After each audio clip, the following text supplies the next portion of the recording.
The first thing we did today was we talked about, let's see right here. It says hand this out first and discuss. I'll make this a little bigger. And we have an ice cream class, and we have a constructor. We have an object that we've constructed using the default constructor. But first, in this class, we have private string flavor. This is called an instance variable, and private int weight. So flavor and weight, they're both instance variables, and we make them private so that other classes outside of this class can't change or access them without us kind of controlling how they access them. Anyway, back to over here to this. Here's the main method. We've created an object called ice cream 1. And it uses the default values of flavors, vanilla, and weight as, let's say, 1 pound. We need a get flavor and a get weight, and those are called getters and setters. Now, a getter is an accessor, and a setter actually sets the value. So getter returns the value, and a setter takes in a parameter and then changes the instance variable to the value that it was sent. And since they're both named weight, we have to type the word this. And this refers to this way up here, to weight, the instance variable weight. So we can get the flavor, we can get the weight, and then we can set the flavor. Let's say we don't want the default value of vanilla. Let's say we want strawberry.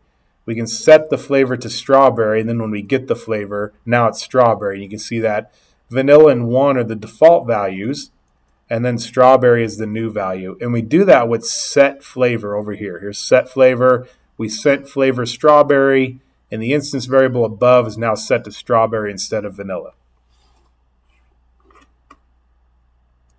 Ice cream 2 uses the constructor with flavor. So it uses this one. So it's sending chocolate to flavor. So when it gets the flavor, it's going to get chocolate. It prints chocolate. And when it gets the weight, since a value wasn't set for weight, we're going to use the default value. And every constructor should set every instance variable to a value, even if there's a parameter for it or not. Then the last piece right here is ice cream 3. Ice cream 3 is going to use the constructor that has a string and an integer. And that's one right here. That's here. String flavor and string weight. And it sets both to the values that were sent. So flavor now has chocolate and weight has 2 pounds. Now the last piece is printing each object. And the object is the instance of a class. So there are 3 instances of this class. And when we print the object, we need the toString to tell Java what to print when we print the object. So it'll print flavor and weight. So that's down here. And notice that Java keeps track of all 3 instances of this class. Now these are called attributes. The instance variables are attributes of the object. So ice cream 1 has 2 attributes, flavor and weight. And ice cream 1 is an instance of the class. So the object is an instance of the ice cream class. And that's the structure of a class. We have instance variables, we have constructors, we have setters, which are modifiers. They modify variables.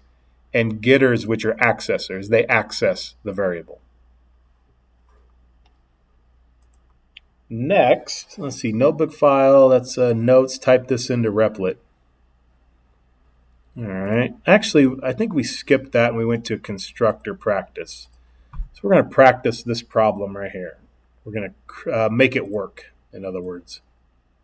So let's copy and paste. So we'll copy. Go to Replit. Make a new one.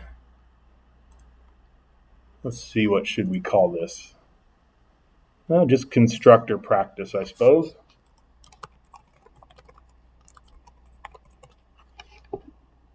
And create.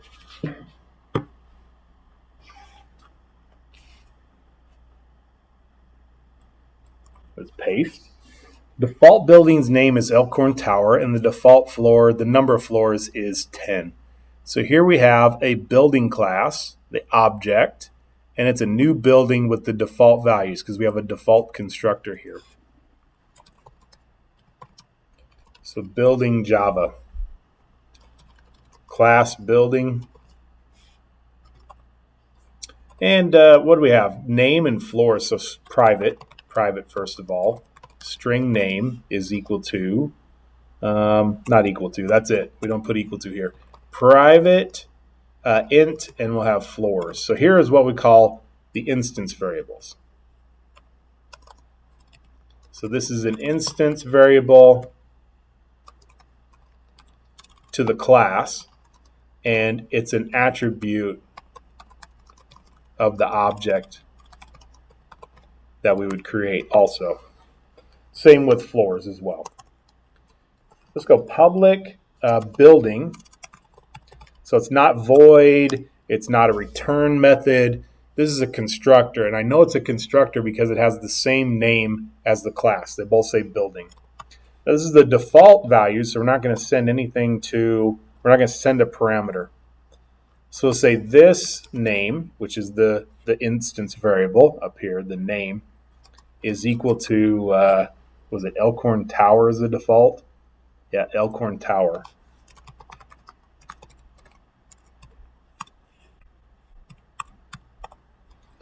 And then the number of floors, the default number of floors, I believe, is 10. Yep, 10. We need get floors, get names, set floors. So we need getters and setters for each of the variables. We can do that. We can do that now if we wanted to.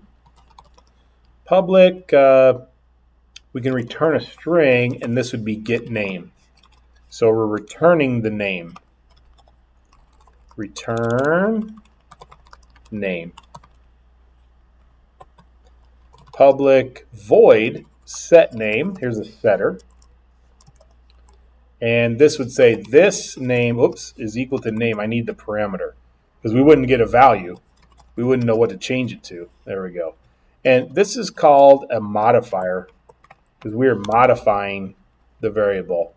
Up here, get, this is an accessor.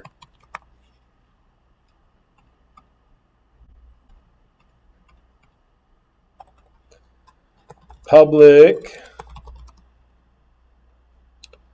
int get floors. And that's just going to return the number of floors.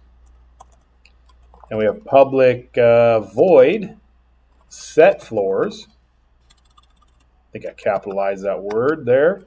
And we need the new number of floors. What are we going to set it to? So let's say this floors, which is the instance variable up here. We're going to say this up here is equal to this parameter right there. So it's equal to floors.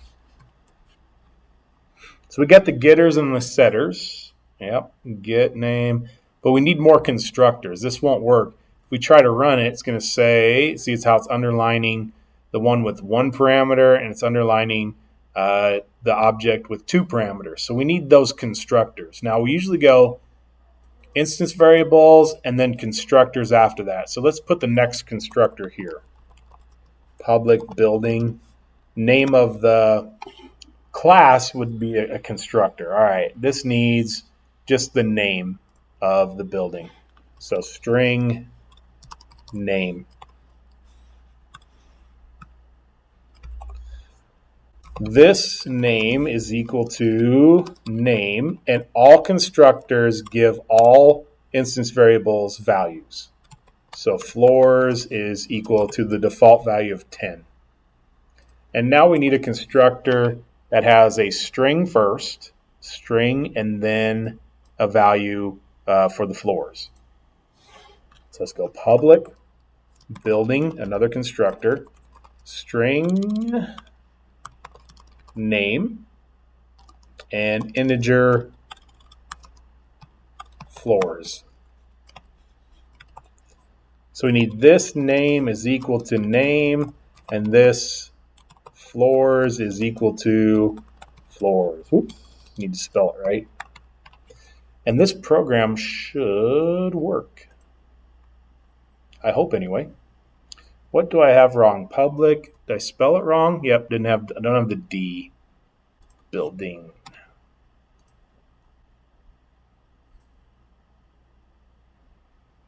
Reach end while parsing. That means in the main, that means the braces are wrong. I must have missed a brace when I copied it. I see I missed that last brace down there.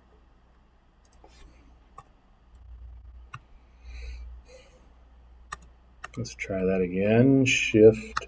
There we go. Now let's try to run it.